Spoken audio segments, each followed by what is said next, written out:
evening, and welcome to our show, Brookfield Public Advocate. I'm your host, Bruce Senig. Tonight's show will continue our journey to educate and offer meaningful information helpful to our viewers. This evening's topic is one that is becoming ever more important, yet at the same time dangerous, existing in the cyber world. In our future, I know that becoming better educated in cyber world affairs is crucial, so consumers need to understand ways to protect themselves from malfeasance and disaster. Our guest this evening is Paul Morris, a computer and technology expert who runs a consulting company in Wallingford, Connecticut. Welcome, Paul, and thanks for coming. Good to be here. Paul, would you please tell our viewers a little bit about yourself? Thank you for inviting me, Bruce. I started out in the IT technology field about 15 years ago. But ironically, I started out as an accountant. That's been my training, my career. But I had an aptitude for technology. And after working as an auditor for a number of years, I just got tired of numbers and decided to switch careers and moved into the IT world.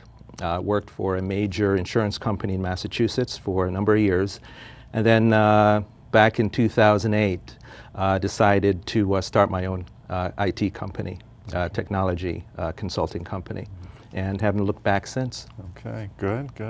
Have you lived in Connecticut for some time, or? Yes, I've been in the Wallingford area for the last, I'd say 8-9 years. After moving from Massachusetts. Okay. Let's start by telling our audience how you originally got into the line. Now, you mentioned being a CPA. Was it literally just being tired with numbers, or how did technology as a career kind of open up to you? I was indirectly backed into the IT world because I had an aptitude for technology. Some of my coworkers, instead of asking the IT department to come over to the accounting area and help them with their computer problems, they said, Paul is here, Paul will do it. And being a team player, I said sure. And in addition to just doing my regular accounting work, I found myself increasingly resolving computer issues in my department. And after a while, I realized, you know what, I kind of like this, and I thought it was a change. I believe I could do it. And one thing led for another. I made the jump and went into technology. All right, interesting. Yeah. Now, for people like me that are really tech challenged, how might a person go about finding a consultant such as yourself? That's a good question. I think that the industry now with IT support is saturated. You'll find a lot of people, whether they have a mom and pop store fixing computers, or consultants like myself that assist people with their issues. It's tough to find a good and reliable and trustworthy IT support. I think the best thing to do is, if not by word of mouth, at least initiate a Google search for your area by using Google. And do a search for computer help or computer consulting in your particular area, maybe a zip code or a town, and see what comes up. And then interview the person, explain what it is you want them to do, and usually that's the first thing you do. For other people, word of mouth, asking a friend or a small business owner who they have and if they would recommend that person. But I'd start with a Google search. Now, I'm in my field. I'm in financial services. There are certain background, educational things, and I was a business major in college, so I guess it kind of the natural progression, but I'm not sure, other than maybe a computer science degree from a university. Is there other specific training that's required? Yeah, there are Microsoft certifications for whether it's networking or desktop applications or specific software that businesses use and have a need for support. There are other types of specialized IT coverage. My services for managed IT coverage. So for companies or individuals that need computer maintenance and oversight, proactive checking and updating.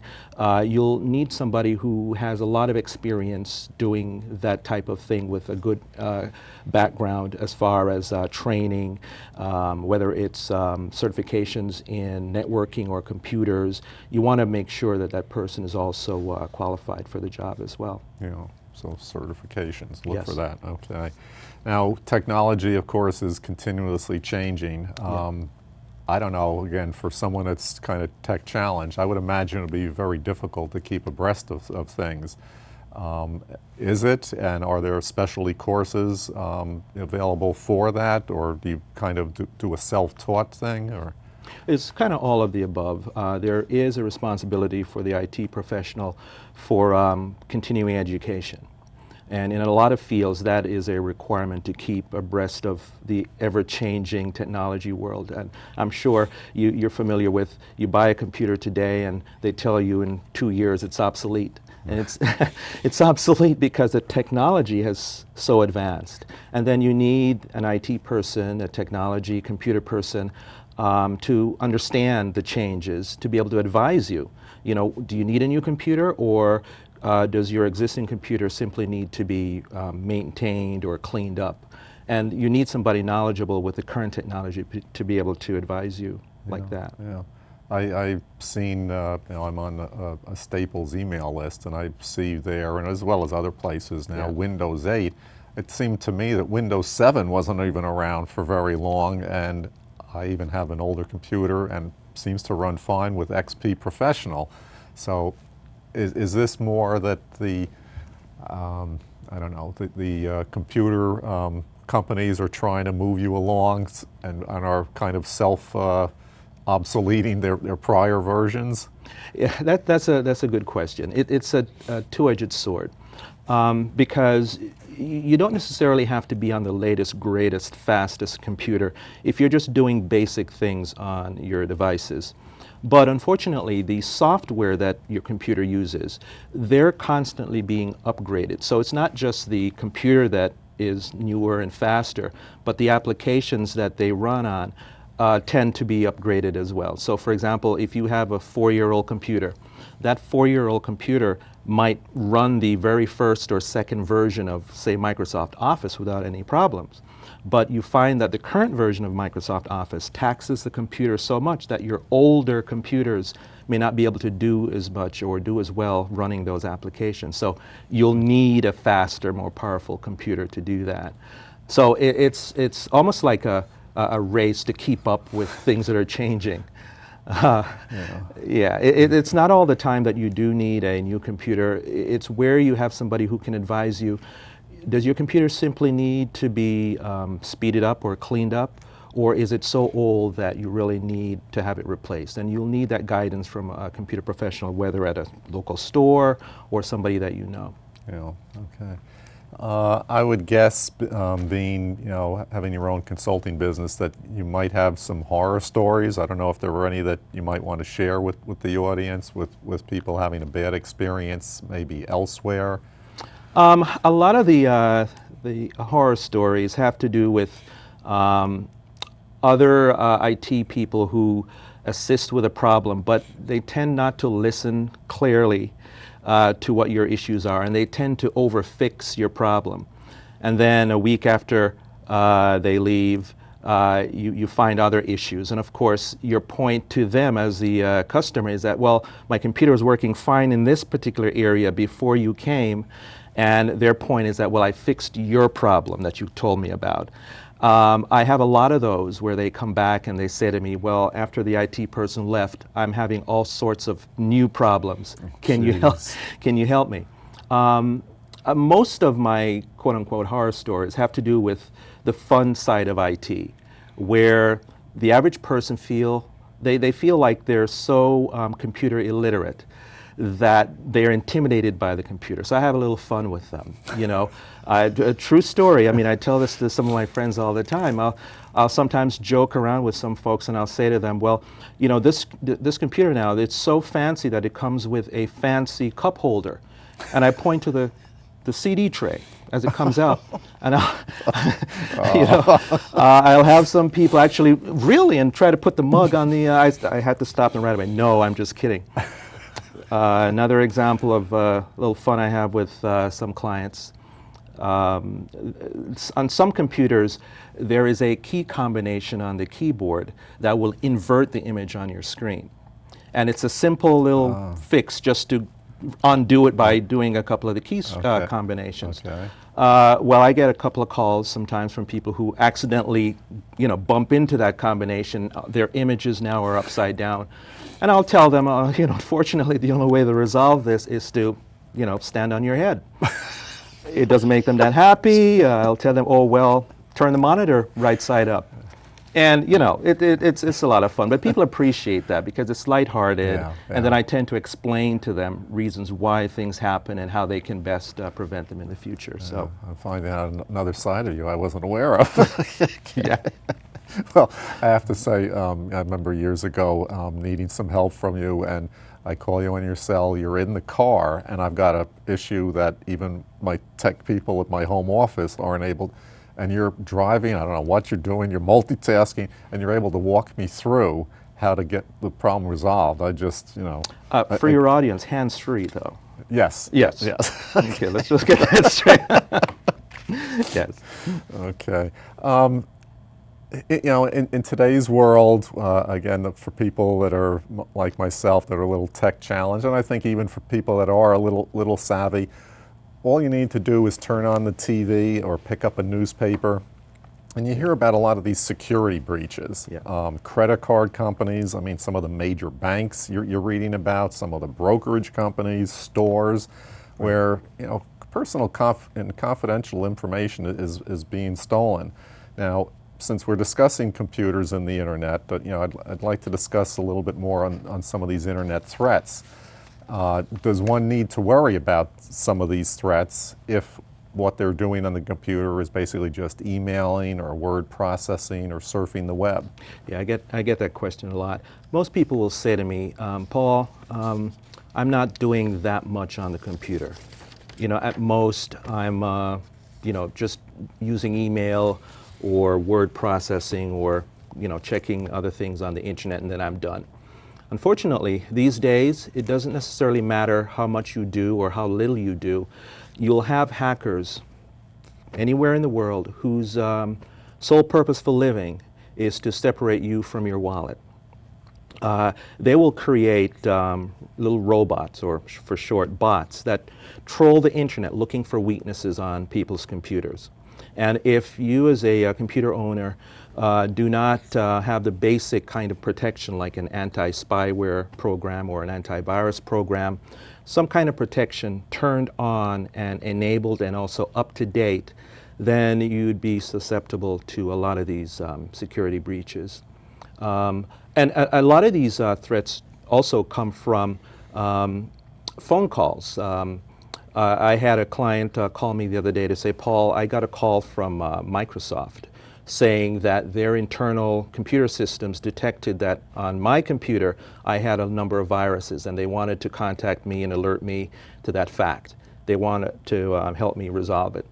They further asked if they could connect to my computer, this person told me, so that they can remotely clean up the system. Right. This person had a foreign accent, and that was the first clue that something was wrong, and my client cut the conversation short. But a number of other people throughout the world, though, allow things like this to happen because it sounds legitimate. Right. This person is contacting me from Microsoft, they connect to my computer, and what usually happens is that they take control of the computer under the auspices of helping you to clean up the problem. They in turn put viruses or other types of bad things on your machine to take control of it.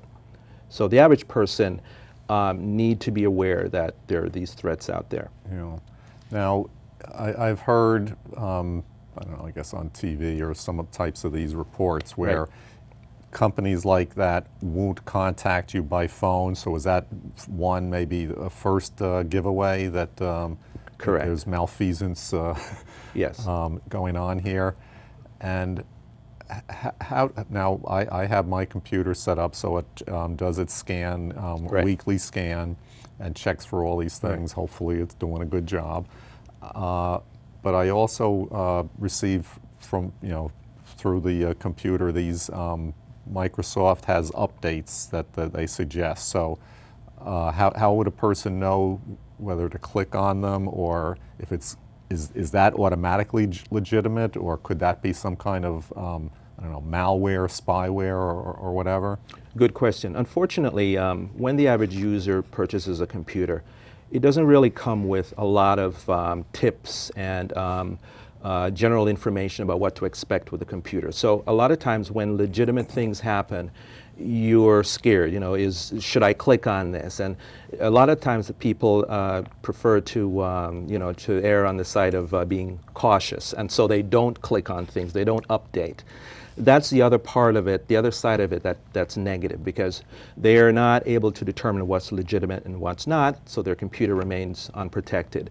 What you're referring to, Bruce, is the Microsoft Windows update alerts that will tell you that, you know what, a part of your computer, whether it's a file or a program, needs to be updated, and it will alert you to that fact, and it is a legitimate alert. The alerts that you need to be concerned about, though, are those that come in email or a phone call. A lot of these companies will not call you directly and tell you, we see your computer and your computer has a virus. That's not done in the legitimate way. Yeah. Now, we're talking about viruses and everything. I imagine also it's very important to back up your computer data. And what tools would be needed? Are the tools, whatever it's needed, is this expensive? And then I'm just going through a little bit more of this cloud thing. Right.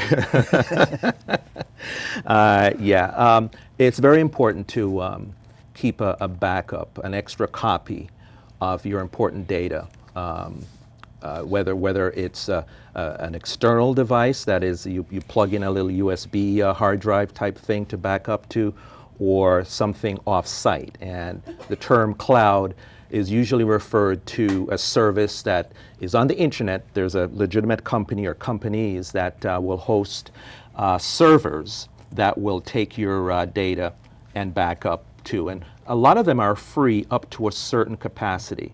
So for the average user, there are a lot of good websites or services that allow for the data backup.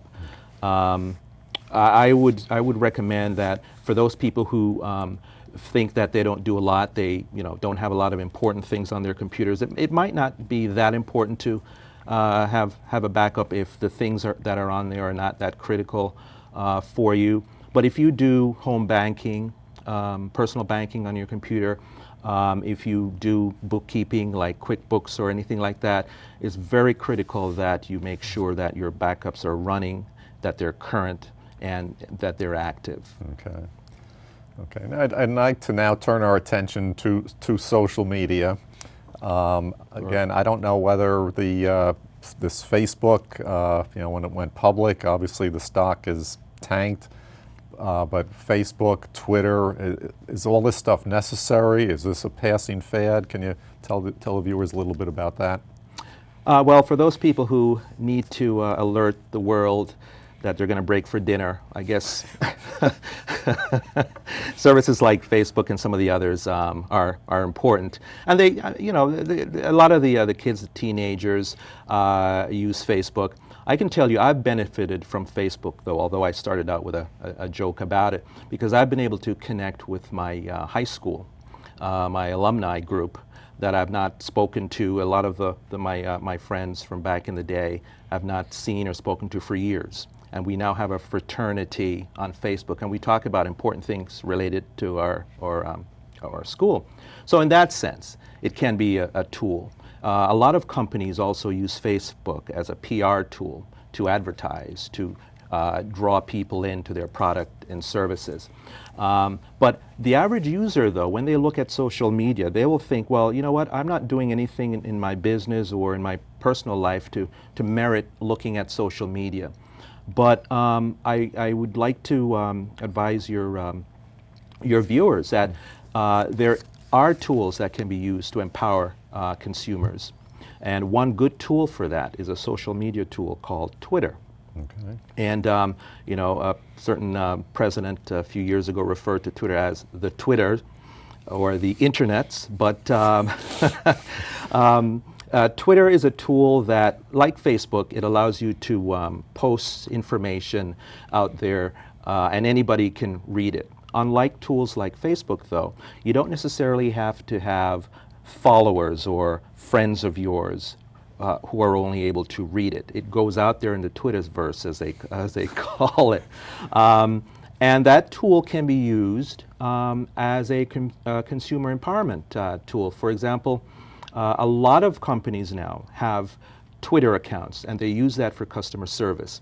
I have a list of them I'll show up in a few minutes. Okay. But a lot of those companies advertise on Twitter, and they also use Twitter as a tool to generate interest. And if you have an issue, for example, if you know a company's Twitter account name, you can tweet to that Twitter account, and the customer service rep who monitors that Twitter account will respond to you most times faster than if you picked up a phone and called their customer service. Really? And I use Twitter for my business as well. I maintain a technology blog, and I blog about technology topics, and I also tweet about technology topics. And just to give you an example of who sees my tweets and how widespread it is, I was shocked when I saw this. Your viewers might be able to yeah, if we can bring up on the screen the worldwide Twitter clicks map and tell our audience a little bit about this. Yeah, I've been maintaining a Twitter account for my business for the last couple of years. And I've been tweeting regularly on different technology topics that the average user, the average person would appreciate. And as you can see from the map, all those countries in the dark or bright red, if it shows up that way on the screen, are tweets or messages or information that I've put out there or posted. And for all those countries that are highlighted in red, these are people reading my tweets. And you know, I have a list of, just as an example for the countries, Japan, Ireland, Taiwan, Switzerland, Bulgaria, Sweden, Qatar, Lithuania, and I could go on. But this gives you an example of the availability of Twitter as a tool that you can get your message out. Now, this works for me because of my business. I tweet information that's based on technology that's helpful for people. But the average person may also be keen to know that they can do customer service questions and answers using Twitter as well. Should we bring up the next slide? I wanted to, yes. The next slide. The next slide should have to do with the Twitter customer service accounts. And this should show you a lot of the top customer service accounts that are monitored on Twitter by a lot of top companies. JetBlue, for example, their Twitter handle, as they call it, is @JetBlue. Southwest Airlines, Comcast, Charter, Best Buy, Home Depot, DirecTV, GM, Ford, AT&T, Wells Fargo, going down the list.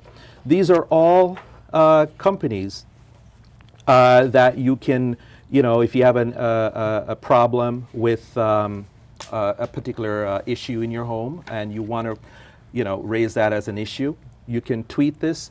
And just to give you a quick example, if time permits, a few weeks ago, I had an issue at my home that required a visit from a technician to resolve, and I had an appointment for 9 a.m.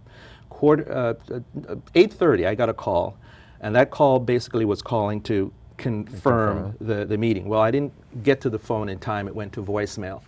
So I picked up the phone, and there was a message saying they're calling to confirm, but obviously I'm not home. I have to call back to reschedule. Right.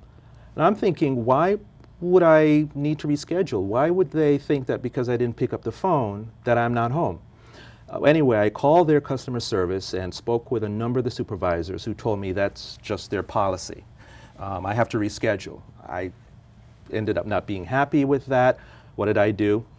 Went on Twitter, realized that this company had a Twitter account for customer service. I tweeted a complaint. Now, the thing about complaining, though, is not to, bash Not to the bash, company. right. Because companies have actually sued people who bashed them because they lost business. Okay. So the thing to do, as I did in my case, is simply to briefly state what happened and my disappointment. Yeah. Within seconds of me submitting that, I got a call from them, from the company, and cut a long story short, they resolved the issue. The irony is that I couldn't get anywhere on the phone with them, Yeah. but Twitter was able to resolve the issue. Well, they for should me. hire you to handle their Twitter account. That'd be good. Okay. And I think, was there one more? We're running late here, but was there another graphic you'd like to put up? We have one 30 more. seconds. That's the Twitter Advanced Search.